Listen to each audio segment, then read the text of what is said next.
আসসালামু আলাইকুম। আজকে আপনাদের সামনে যে আলোচনাটা করব, বধিরতা অর্থাৎ কানে শুনতে না পাওয়া।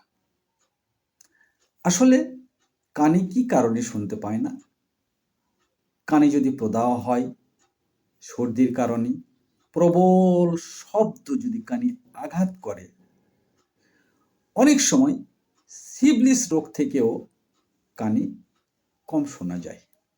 কারো কারো আবার জন্মগতই এই বধিরতা নিয়ে আসে।